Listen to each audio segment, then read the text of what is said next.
Muka pucat saat ditangkap. Itulah kabar yang kami dapat soal perkembangan skandal tudingan ijazah palsu Pak Jokowi. Dan kali ini rekan-rekan, Pak Jokowi lagi dan lagi memberikan bukti yang sangat-sangat kuat dan tidak bisa dibantah ataupun terbantahkan. Sehingga para penuding ijazah ini tentu saja akan berakhir di balik jeruji. Karena rekan-rekan, seperti yang kita ketahui bahwa kita mengenal baik Pak Jokowi dan selalu berdiam diri ketika ada yang mencaci dan ada yang memaki-maki dirinya, Pak Jokowi hanya diam dan sabar. Tetapi langkah kali ini tepatnya ketika Pak Jokowi sudah purna tugas dari jabatan Presiden Republik Indonesia, kemudian muncul tudingan dari Roy CS.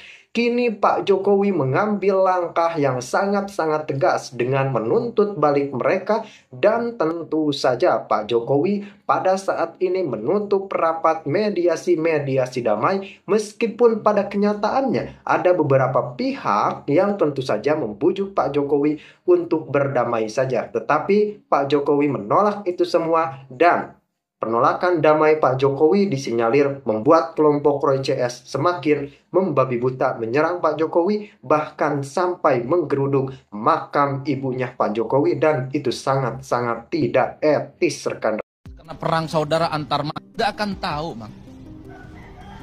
Ini tentu tidak terlepas karena perang saudara antar mantan pendukung Pak Jokowi ini. Bang Roy ini apapun judulnya pernah menjadi bagian dari Pak Jokowi. Bahkan yang nyetir pertama kali mobil SMK ke Jakarta ya Bang. Per hari ini menjadi rival yang paling utama. Tiada hari Bang Roy itu tanpa Jokowi. Nyanyiannya paling indah. Dan menjadi aktor utama di televisi-televisi dan podcast-podcast dan diskusi. Inilah momen ketika Roy Suryo jadi bahan olok-olokan di Sertijab Menpora. Roy Suryo, mantan menteri yang kini sering disebut netizen sebagai pakar segala hal, hadir dalam acara serah terima jabatan Menpora. Namun, suasana jadi canggung sekaligus kocak saat Menpora Dito Aryo Tejo menyinggung soal ijazah di depan Erick Thohir. Dengan nada bercanda, Dito bertanya, Pak Roy Suryo, ijazahnya Pak Erick aman Pak Roy Suryo? Pak Zainuddin Amali. Kalimat ini jelas menyindir Roy yang belakangan kerap muncul dalam isu-isu keabsahan ijazah. Netizen pun menilai kalau orang waras pasti malu diperlakukan begitu. Tapi ya, namanya Roy Suryo, tampaknya cuek-cuek saja. Mantan menteri tanpa karya, kini justru dikenal lebih sering memburu ijazah orang lain. Malu nggak tuh? Kalau kalian ada di posisi Roy, malu nggak kena sindir begini? Tinggalkan komentar kalian di bawah. Follow akun ini untuk update berita terbaru lainnya.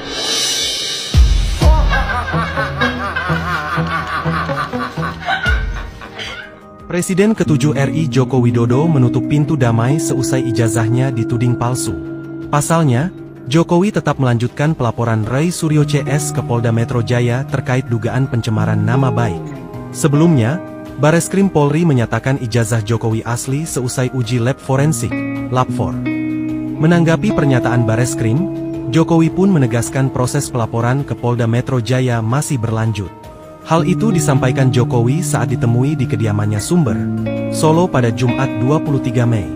Jokowi membeberkan alasan dirinya masih terus melanjutkan pelaporan terhadap Roy Suryo CS seusai ijazahnya dinyatakan asli.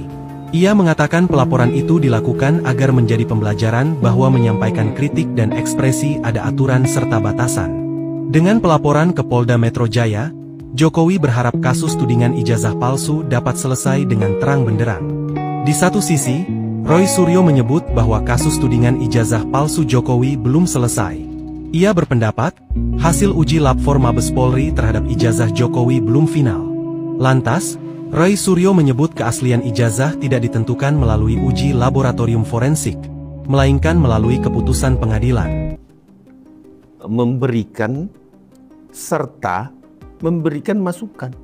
Jadi memberikan, melakukan, dan memperingati. Ini fungsi kontrol ini.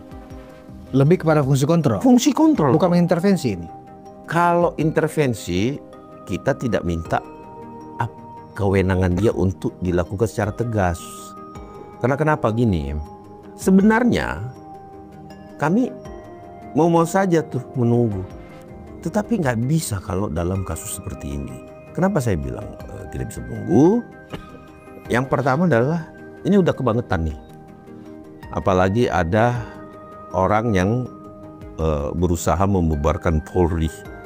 Ya, dia menarasikan bubarin aja Polri. Siapa? Ini kan semacam Rismon kemarin ya. Rismon ini menyampaikan bahwa saya disclaimer dulu deh karena saya banyak.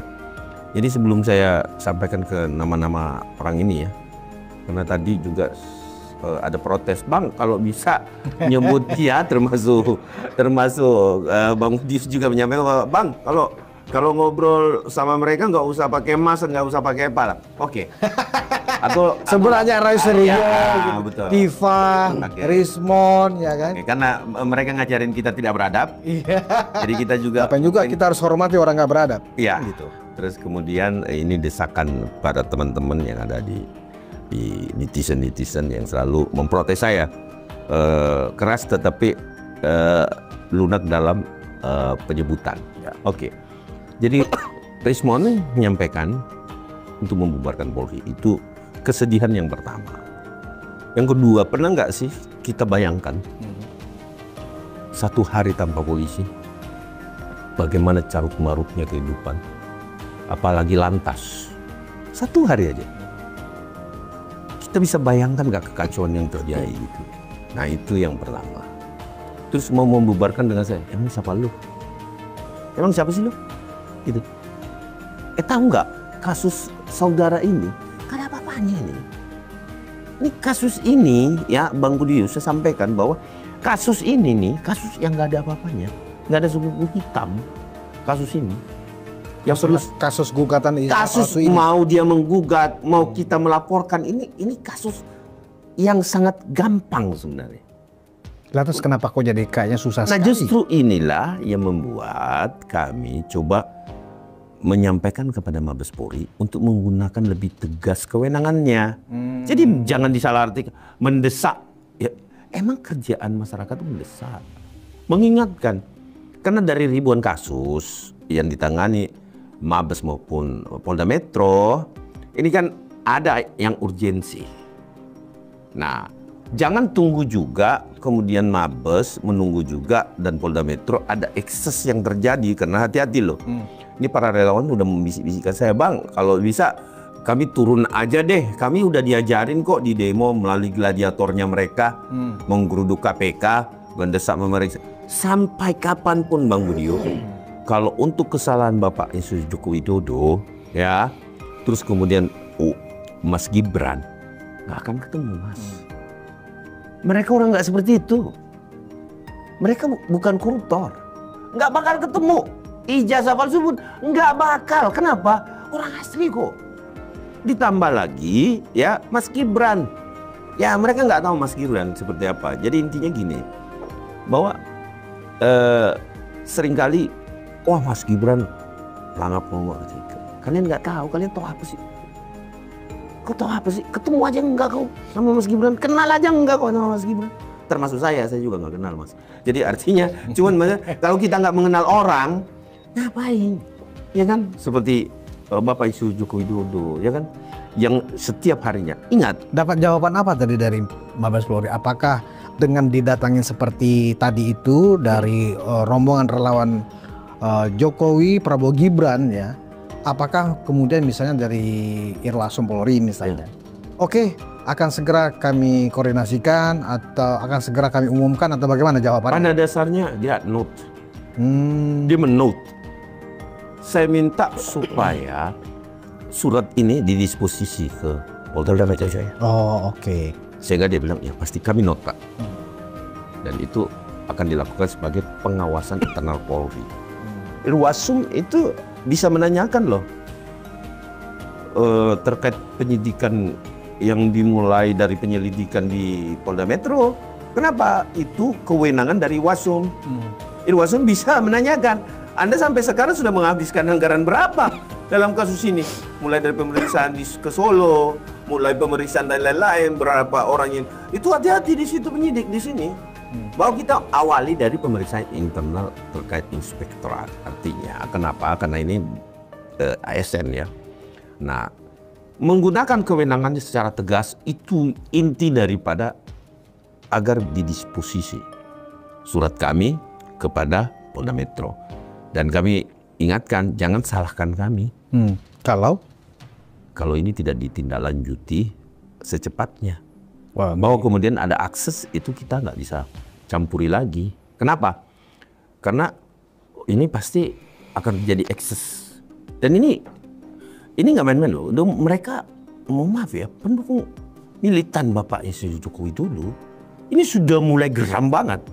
Nah, saya takut ini sudah menjadi suasana kebatinan mereka udah mulai nggak tenang. Saya takut ada kenekatan-kenekatan yang terjadi dari pendukung Bapak Insinyur Joko Widodo kepada mereka, kepada teroris. Oh, teroris. Iya. Oh, jadi udah geram ya? Geram banget. Jadi mulai apalagi ditambah ada yang ke makam ibunya Bapak. Ini kan apa ya? Ini kan menimbulkan aku sampai merinding itu. Kok berani sekali ya. Orang ini kayak etikanya tidak ada. Nah, ada yang menarik Bang Budi. Saya takut begitu ditetapkan jadi tersangka, ada yang pura-pura gila. Oh, misalnya itu ya? Karena gini, hukum hanya untuk orang yang sadar hukum. Buat orang yang waras. Orang yang waras. Jadi kalau misalkan untuk melepaskan dirinya dari jeratan hukum, pura-pura gila bisa. Jadi Bang Andi menduga bisa aja salah seorang teroris belaga gila. Iya. Kan ada psikiater yang bisa menguji apakah dia benar-benar gila atau sandiwara. Betul. Tetapi kalau psikiater ini memang melihat ada indikasi ke sana, bebaslah kawan ini. Kawan ini tidak bisa dilakukan penahanan. Ya kan? Okay. Nah, cuman jangan pura-pura gila. Itu aja. Atau gila beneran. Kenapa? Apa hubungannya? Bang Budi kita normal nih. Apa hubungannya makam Pak orang tua Bapak Insinyur Joko Widodo dengan kasus ini? Kita nalar dulu. Ini secara orang normal hidup nih. Ya. Yeah. Saya tidak senang dengan Bang Budius. Oke, kita terima. Ya ta? Saya nggak senang karena kebijakan Bang Budius. Saya juga nggak milih Bang Budius sebenarnya. Saya sebenarnya nggak dirugikan apa-apa. Tinggal tunggu kontestasi, ya pendukung saya yang saya dukung menang gitu. Baru saya bisa menuntut itu. Tapi kalau nggak milih kok menuntut gitu loh. Tapi secara analogi berpikirnya, kalau saya nggak senang dengan kebijakan Bang, kok ngapain ke makam gitu? Itu kan nggak masuk akal. Ya. Nah, saya menyebutnya sekali lagi, ini adalah delusi Roy Suryo terhadap keluarga besar Bapak Insinyur Joko Widodo. Delusion. Ada yang bilang delusinasi. Ada yang bilang memang dia sudah terjangkit NPD ya kan? Iya, ini delusi. Kenapa? Pemerintah tidak dipedulikan. Ya. Otoritas apalagi. Bahkan dia lahir di otoritas itu sendiri dan nah sekarang sederhananya ya. Saya sampaikan tadi juga kepada Kiai Irwas. Sederhana Bang, kasus ini kalau memang kita mau kerja serius, otoritas sudah diperiksa, KPU sudah diperiksa, mau periksa apa lagi? Jadi dari pihak Mabes tidak tahu juga kenapa ini jadi lama. Pihak Mabes mengatakan kami konsentrasi dengan segala kehati-hatian dan tentu cermat dalam menangani kasus ini, ya. Cermat dalam artian tidak ada tersisa satu celah pun. Ya, cermat dalam artian seperti itu. Bahwa kemudian jangan sampai ada celah di situ. Itu bagus, saya bilang. Itu toh nggak ada celahnya memang. Di mana mau celahnya? Orang novumnya salah. Gini loh, kita bicara novum jangan malu-maluin, gitu loh. Kayak kita nggak pernah ngadapin novum gitu. Jangan novum-novuman. Ijazah yang didapatkan di KPU ini saya geli saya. Itu kan bukan novum. Bukan novum, ijazah yang didapatkan. Novum itu kan bukti baru. Iya, yang tidak novum adalah bukti yang belum pernah disajikan. Betul. Itu novum. setelah sebuah kasus itu sudah ada Inkrah. Itu baru novum. Novum. Nah sekarang lebih pintar Bang Budius nih daripada pengacaranya mereka. Nah maksud saya, kok bisa-bisanya dipublikasi bahwa itu adalah novum? Tanda kutip. Lucu. Ya. Terus kemudian tidak mau menerima ya apa yang sudah diputuskan oleh otoritas. Geli nggak? Geli Mas. Makanya saya bilang jangan pura-pura gila. Jangan sampai pura-pura gila.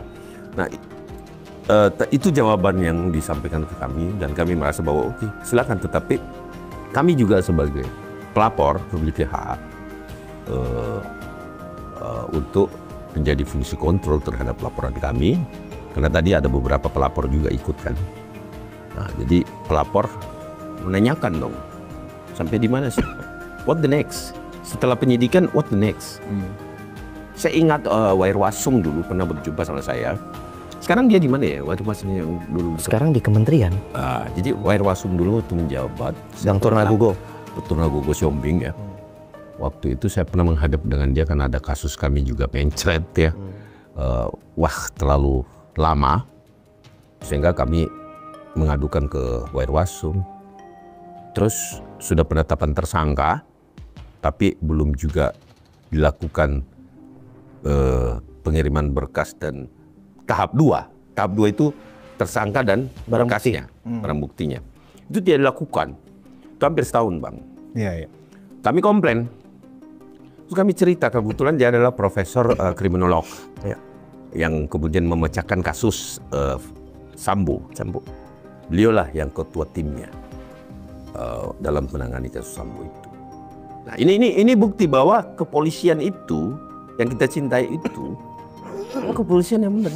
Jangan mau aneh-aneh macam si Rismon ngomong itu gitu loh. Ya kan? Anda nggak tahu prestasi Turnagugo. Saya tahu betul bagaimana peran Turnagugo dalam memecahkan kasus Sambo. Oke.